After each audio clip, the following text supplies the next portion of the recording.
Part 26। अब और ज्यादा नाटक नहीं। बेबी उन पर हमला कर देती है। तेंची चिल्लाकर कहता है एशियन और वूशन का हाथ पकड़ उसे खींच कर ले जाता है, पर इस दौरान वूशन ने जो अपने चेहरे पर कपड़ा बांधा हुआ था वो उड़कर चला जाता है। तेंची आवाज लगाता है एशियन वहां पर मत जाओ, परंतु फिर भी वूशन वहां चला जाता है। अपना घूंघट देने के लिए वो बेजों से उलझ जाता है। थोड़ा सा धुआं उठता है और वूशन अपने सांप के रूप में आ जाता है। वूशन को बेजों से ज्यादा बड़ा खतरा तेंची लग रहा है। वो मन में कहता है सांप के रूप में इधर उधर जाना बहुत ही आसान है। खुशकिस्मती से मैंने अपने सींगों का रंग बदल दिया। दूसरी तरफ तेंची उसे देखकर देखता ही रह गया और मन में कहता है वही लंबाई, वही हवस, वही छोटे छोटे सींग, बस रंग अलग है। वूशन का दिमाग उसे बार बार चेतावनी दे रहा था, पर वो समय पर कुछ नहीं कर पाता और तेंची के हत्थे चढ़ जाता है। एशियन आज से मैं तुम्हें दूसरा शी कहकर बुलाऊंगा। अगर तुम कुछ नहीं कहोगे तो मैं तुम्हारी चुप्पी को हाँ समझूंगा। मेरे पास घर पर एक छोटा सांप है जिसे मैं शिजियो कहता हूँ। तुम दोनों की काफी जमेगी। तुम भी आओ और मेरे साथ मेरे घर पर रहो। मैं दोनों सांपों में कोई भेदभाव नहीं करूंगा। वूशन मन में कहता है ये किस तरह का पागल इंसान है। इसे कभी भी दौरे पड़ जाते हैं, ना ये जगह देखता है और ना ही समा। ये बेजें एकदम से इतनी तेज कैसे हो गई? क्या इस सब के पीछे की वजह तुम नहीं हो? जैसे हर एक व्यूह का कोई ना कोई प्रवेश द्वार होता है, उसी तरह से हर एक दैत्य की कोई ना कोई कमजोरी होती है। इतना कहकर तेंची एक तावीज निकालता है और उस पर फेंक देता है। तेंची उलझ जाता है और वूशन वहां से निकल देता है और मन में कहता है जल्दी से मुझे कोई जगह ढूंढनी होगी जहां पर मैं इस कपड़े से अपना चेहरा छुपा सकूं।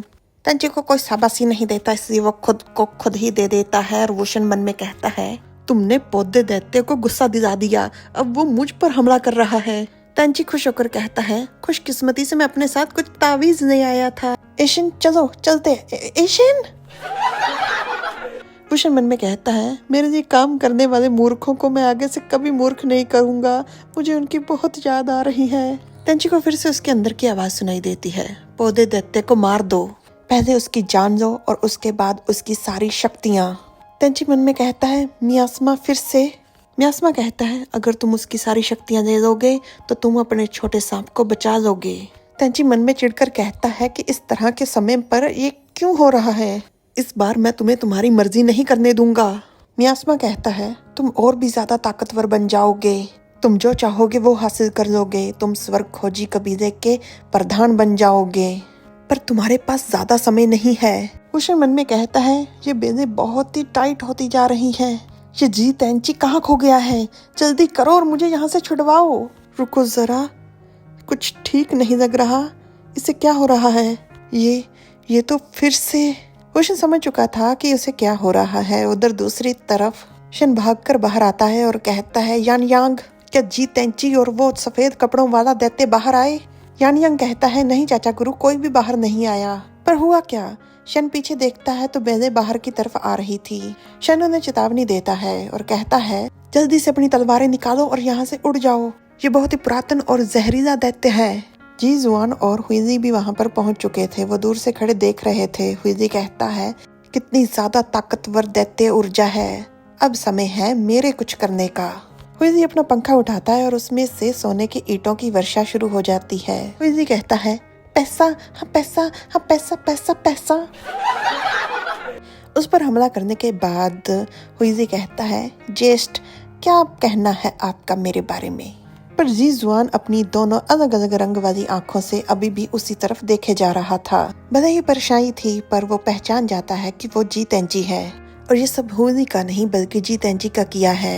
हुईजी चिल्लाकर कहता है जेस्ट आप वहाँ पर क्यों कूद रहे हो? वो बहुत ही जहरीला और खतरनाक दैत्य है। जी जुआन आगे आगे जा रहा था और हुईजी उसके पीछे था, पर फिर भी बहुत दूर। जी जुआन कूदता है और हवा की रफ्तार से अंदर जाता है। उसके रास्ते में कोई भी चीज टिक नहीं पाती। वो अपना रास्ता साफ कर अंदर जाता है अपने हथियार के साथ और जल्द ही उसके सामने था जी तेंची। तेंची के बाल लाल थे और वूशन को वो अपनी गोद में लिए बैठा था। जी जुआन उसकी तरफ अपना हथियार बढ़ाते हुए कहता है क्या हुआ? अब और ज्यादा नाटक नहीं करोगे? तेंची जी जुआन की तरफ देखता है और फिर अजीब तरीके से मुस्कुराकर उसे कहता है क्या कहा आपने? मुझे सुनाई नहीं दिया। जीजुआन कहता है, मेरे हाथों आज मरना चाहते हो? पीछे से हु ज़िशन को खींच कर लेकर आते हुए कहता है, जल्दी चलिए चाचा गुरु, जल्दी चलिए और रोकिए इन्हें, जेस्ट और जीतेंची फिर से लड़ने वाले हैं।